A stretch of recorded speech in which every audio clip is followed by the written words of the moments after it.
Alors Aurélie dit merci pour tous vos témoignages, c'est précieux là, comment dire, le fait que vous partagiez vos expériences, ça nous permet de voir comment aussi cette métaphore vous parle et comment elle peut vous soutenir dans vos cheminements intérieurs. Et je vois qu'Aurélie qui dit il y a en moi un conflit intérieur entre ces deux parts. Le lion qui veut s'affirmer alors qu'il n'a jamais vraiment osé dire non par peur du rejet. Et ce lion est en colère après ce mouton qui se soumet. Donc on voit qu'est-ce qui émerge en fait quand on prend le temps de s'arrêter, c'est fréquent. Il émerge plein de parts en nous, plein de réactions qui peuvent paraître opposées. Et donc, ce qu'on propose, effectivement dans ton cas, il y a bien cette part qui n'ose pas dire non par peur du rejet, et en même temps qui aimerait s'affirmer mais qui n'ose pas. Et en même temps, cette part qui est en colère de cette facette lion, de cette facette mouton qui se soumet en fait. Et c'est là que c'est important, j'en reviens à ce que proposait Isabelle tout à l'heure, c'est de s'ancrer dans notre corps physique pour pouvoir être avec tout ça. Parce que c'est fréquent que quand on revient à l'intérieur de soi, émergent plein de facettes, de parts de lion, de mouton, qui ont besoin d'être entendus, chacun pour leurs blessures. Et on voit bien qu'au fond, tout ce qui émerge là, c'est bien des facettes de toi, Aurélie, qui ont besoin de ton attention. Qui d'autre que toi peut leur donner une attention et les comprendre au mieux, cette part qui a jamais osé dire non par peur de se faire rejeter, qui a besoin d'être aimée, ça c'est vraiment des blessures d'enfance, de ne pas oser se positionner en se disant si je déplais à mes parents, etc., je vais me retrouver en insécurité. Et donc, qu'est-ce qui va aider dans ces situations? C'est en nous ce qu'on appelle un petit peu, c'est dézoomer. C'est-à-dire bien ressentir tout notre corps, comme disait Isabelle, s'entraîner à s'ancrer dans le corps pour pouvoir être avec tout ça et pouvoir être vraiment dans cette conscience que je suis là, présente à tout ça, y compris à cette part qui pense qu'il y a un conflit entre les deux. Il y a une part qui pense comme ça, il y a une autre qui pense comme ça, et peut-être je perçois un conflit ou une tension entre les deux. Et je suis aussi présente à cette tension ou ce conflit, peut-être ressentir comment on vit ce conflit dans notre corps physique, parce que notre corps physique va vraiment nous soutenir pour rentrer en relation, puisque on est vraiment, nous, dans un processus relationnel. Ce qu'on transmet, c'est le focusing de la relation intérieure. On va pouvoir rentrer tranquillement, doucement, depuis cet espace de présence que l'on est, en relation avec chacune de ces facettes de nous qui est blessée, et y compris cette part qui vit ça comme un conflit. On peut peut-être le ressentir, ce conflit, c'est comme un tiraillement au niveau de la poitrine, de la gorge, quelque chose qui se sent déchiré en nous. Voilà. Et quand on peut être avec tout ça en disant à chaque chose, oui, je suis là, je suis avec toi, il y a comme à la fin de la guidance que nous a fait Pascal, un espace qui peut se recréer. Oui, je suis là, avec tout ça. Un peu, on peut appeler ça une troisième voie. Je reste en silence avec l'ensemble, présente à toutes mes sensations, et j'observe ce qui se passe, simplement. Voilà, donc merci Aurélie. Oui, alors il y a Arloveuse qui dit « J'ai ressenti, lorsque je me suis connectée à la sagesse du mouton, comme à la sagesse du lion, quelque chose en moi qui était comme une reliance très forte à la terre sous mes pieds. Et à la fin, j'ai ressenti quelque chose en moi qui disait que ce serait mieux d'être toujours dans la sagesse, et qui se sentait triste de ne pas réussir à l'être. » Alors effectivement, quand on se relie à ces espaces de sagesse, que ce soit le lion ou le mouton, en fait, ces deux espaces de sagesse, eh bien, ça nous relie aussi à nous-mêmes et à notre axe, à notre ancrage. Et donc, on se sent vraiment connecté dans ces espaces-là.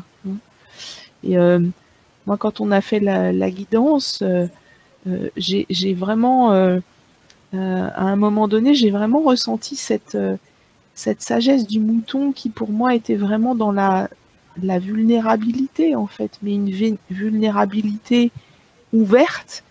Et puis le lion dans cette puissance. Et en fait, ça m'a amusée parce que je me suis dit qu'en fait, l'idéal, c'est d'être effectivement un moulion ou un lionton, d'associer les deux en fait, les deux sagesses ensemble. Et ce que tu dis, Arloveuse, c'est aussi en ayant goûté ça, cette sagesse du mouton et du lion, eh bien effectivement, on peut avoir une part de nous qui apparaît et qui se dit « Ah, mais ça serait bien d'être toujours là-dedans » et qui se sent triste en fait, de ne pas pouvoir, ou en tout cas qui pense qu'elle ne réussit pas à se maintenir tout le temps là-dedans, dans ces deux sagesses. Et ça, c'est aussi super intéressant à ressentir et à écouter et à donner, comme disait Pascal tout à l'heure, de l'empathie à ces parts-là, parce que effectivement, quand on commence à goûter des espaces de sagesse, et ben immédiatement en nous, ça dit j'en veux plus, ou je veux être toujours là-dedans. Et ça regrette quand ça constate que voilà, il y a des moments où je vais être repris dans la blessure du mouton, où je vais être repris dans la blessure du lion. Et c'est super important d'observer ces parts en nous qui veulent rester là où c'est vraiment très bon, parce que sinon ça va comme introduire une nouvelle lutte, c'est-à-dire que maintenant que j'ai goûté à cet espace de sagesse, eh bien je vais vouloir y retourner et je vais lutter contre tout ce qui n'est pas tout ça. Et dans le processus du focusing, on inclut vraiment toujours les choses. Quand je commence à être triste de plus être dans cet espace-là, ou à regretter, eh bien, je vais observer ça, je vais vraiment l'écouter, je vais lui laisser la place de me montrer à quel point ça aimerait être de nouveau dans ces espaces-là, pour pas réintroduire des endroits de lutte et de conflits internes, parce que ça va très vite. Vous voyez bien que dès que je goûte quelque chose qui est bon, et immédiatement quelque chose veut rester là, et dès que j'y suis plus, ça va se mettre à lutter.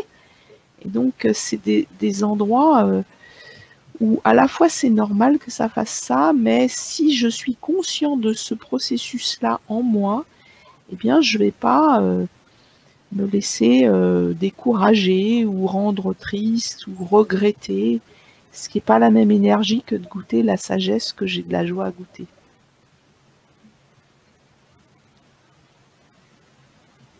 Oui, merci Isabelle. C'est intéressant, justement, et par rapport à ce que Coralie disait tout à l'heure, l'invitation de dézoomer. Il y a Anne Lemonnier qui dit ralentir et dézoomer m'apporte beaucoup de paix.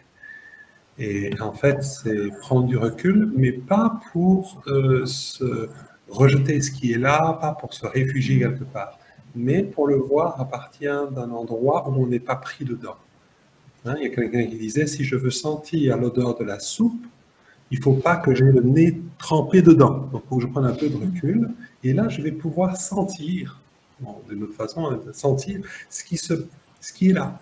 Sentir la soupe, c'est-à-dire, je vais pouvoir, en ayant un peu de recul, sentir et avoir plus de clarté sur ce qui se passe à l'intérieur de moi. Prendre du recul, comme tu viens d'indiquer aussi, Isabelle, c'est une façon de se relier à notre sagesse intérieure.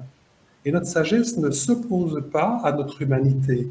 C'est un espace à l'intérieur duquel, cet espace de conscience pure, de sagesse intérieure, où on va pouvoir être avec peu importe ce qui nous traverse, peu importe ce qui se vit à l'intérieur de nous, parce que c'est des parts de notre humanité. C'est un endroit où on va inclure, comme tu l'as bien indiqué, tout ce qui se produit à l'intérieur de nous. Et Glycine parle de ça, elle dit « Je ressens quelque chose en moi est en train de grandir.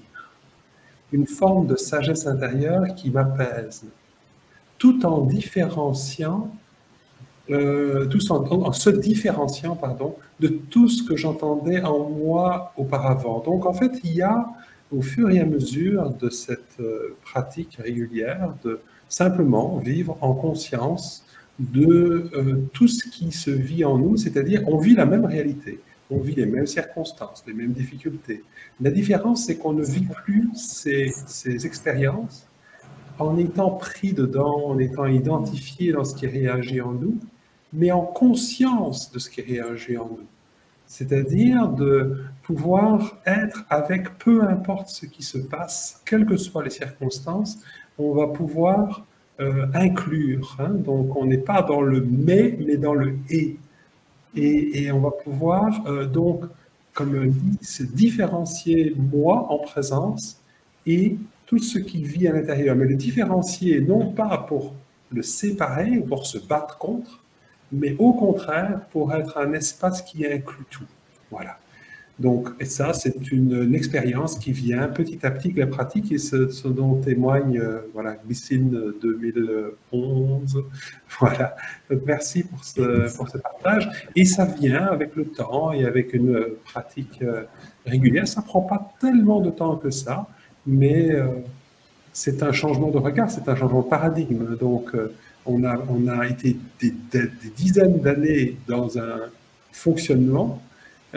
En le mettant en conscience, ben, ça le permet de se transformer, mais ça prend pas forcément des dizaines d'années, mais ça peut prendre plus que 10 minutes. Voilà, hein, ça peut prendre un jour ou deux parfois de commencer à y voir clair, mais à partir du moment où on s'habitue à ça, ces prises de conscience sont de plus en plus claires, de plus en plus rapides.